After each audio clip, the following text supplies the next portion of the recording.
сатып алынып жатқан қазір дүние бар. Өкінішке орай әрине.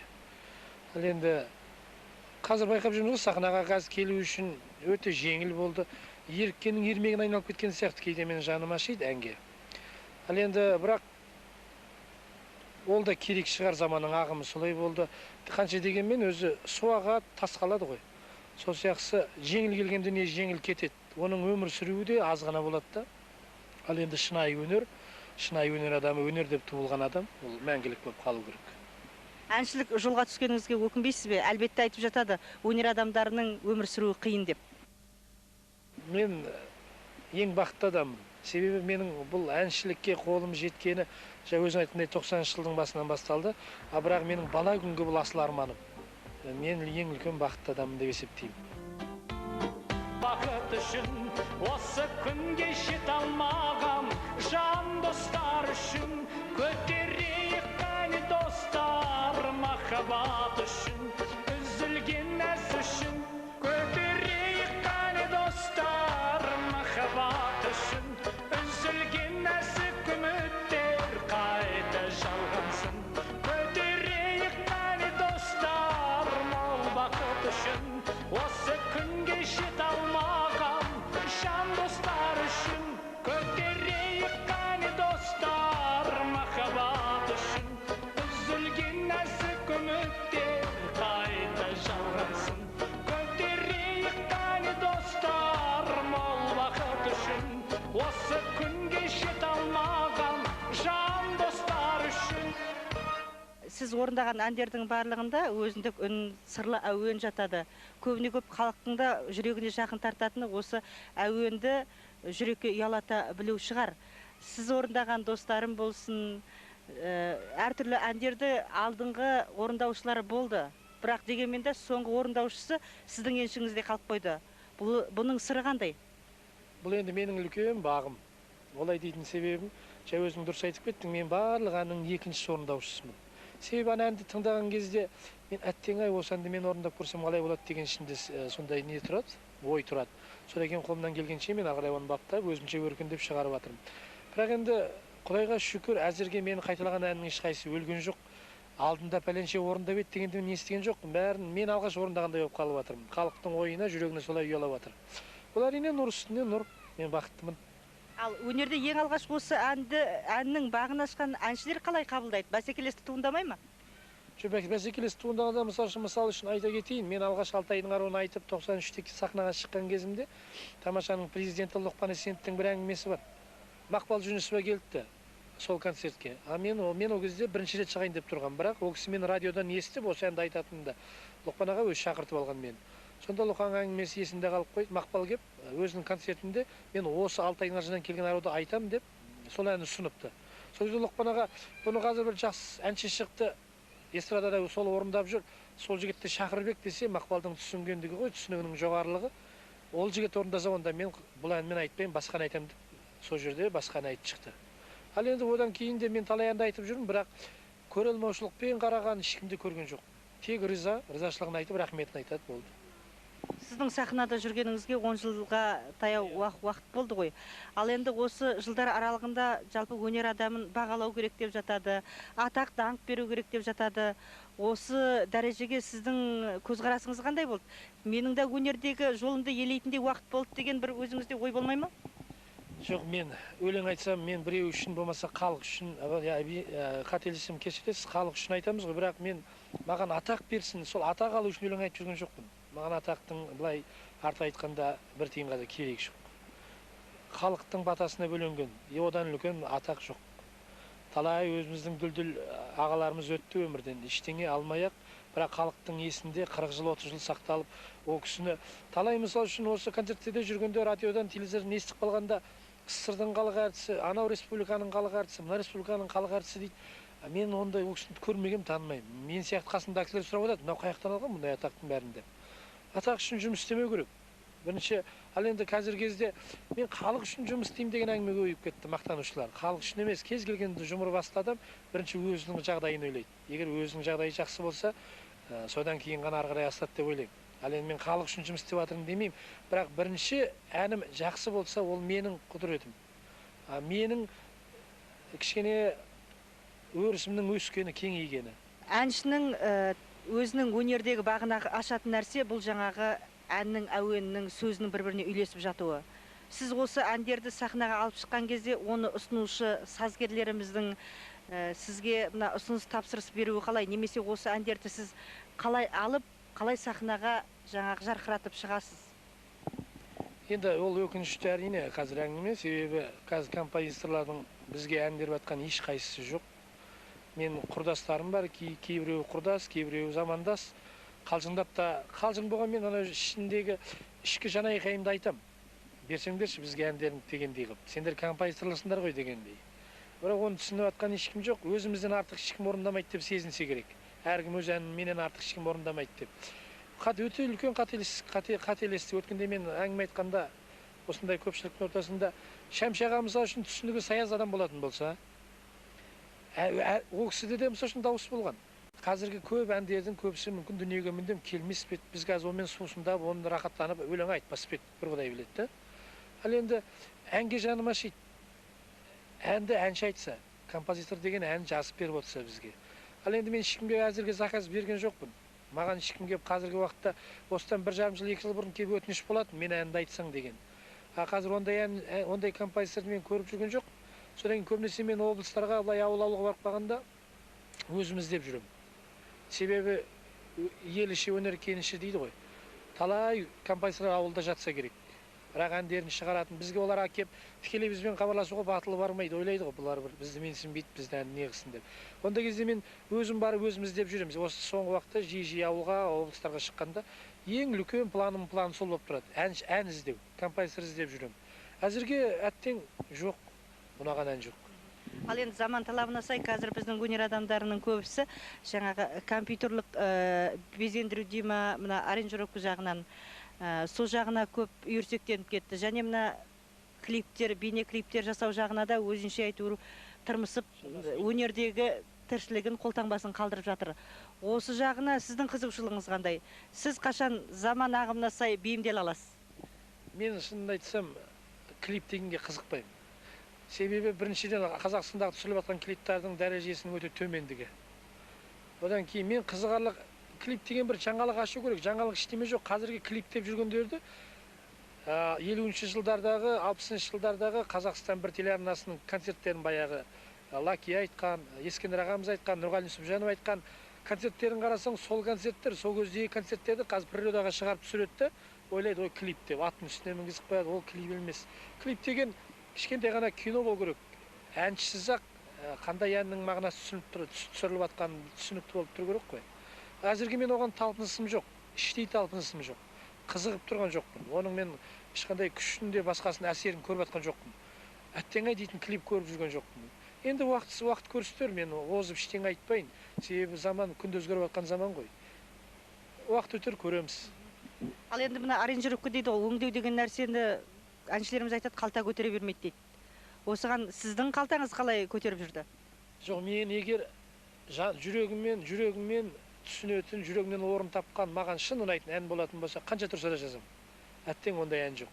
Ал енді қымбаттап кетті дейтін ештеңені көріп жатқан жоқ, Құдайға шүкір, күнде ән жазылып жатыр. Енді оларды өзіміз сияқты жұмырбасты пенде ғой, келісіп істеуге болады.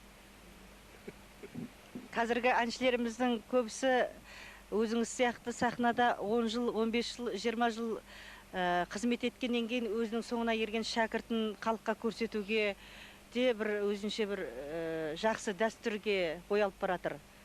Өзіңіздің өкшеңізді басып, өнерге бейімделіп келе жатқан шәкіртіңіз бар ма? Және сондай шәкірт тәрбиелесем деп ойлайсыз ба? Енді әзірге менде шәкірт жоқ, себебі мен өзім әлі шәкіртпін. Мен үйренерім көп. Осы күнде әр әншіні тыңдап отырып, әр жерден бір жақсы дүние алып қаласың. Оны бәрін үйрену керек. Ал енді өзің піспей жатып, өзің сенімсіз болып, артыңнан шәкірт қалдыру деген ұят. Мысалы үшін мен кейбір өзімнің достарымның шәкірт болып жүргеннен намыстанамын. Себебі оның мен шәкірт дайындауға әлі ерте деп отырмын, анау менен төмен. Сөйтіп отырып шәкірт дайындап жатады. Кішкене Құдайдан қорқу керек қой.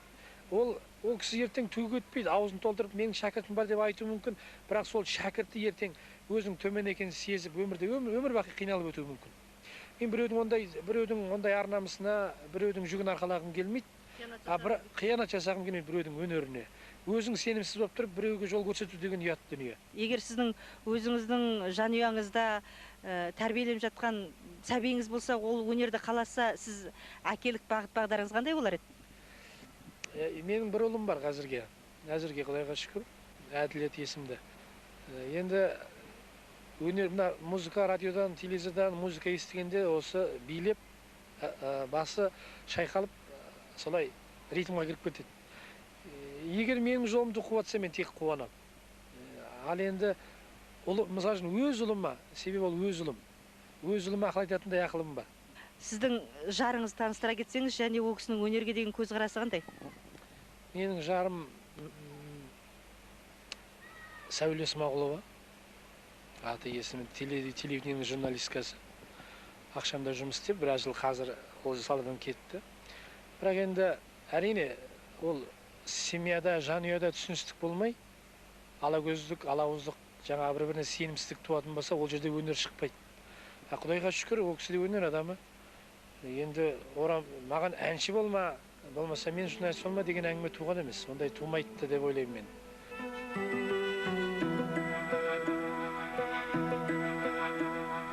Махаббат деген қандайды, қарасаң көзің талмайды, сағынған жанға жет алмай, қаншама гүлдер сарғайды.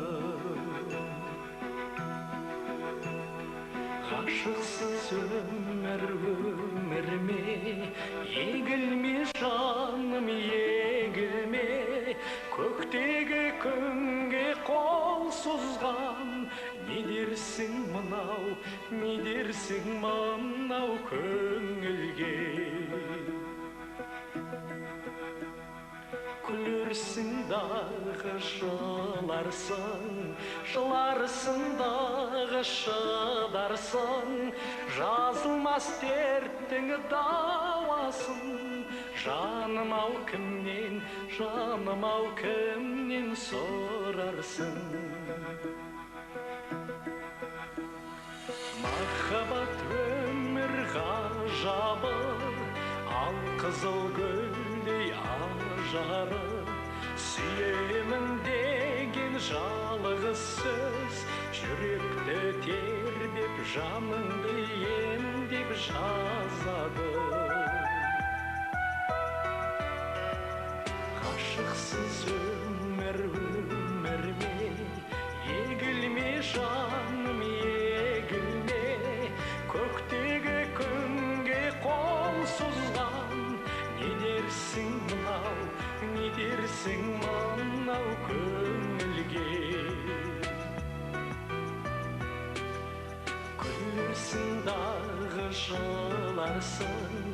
жыларсың дағы шыдарсың, жазылмас дерттің дауасын, жаным ау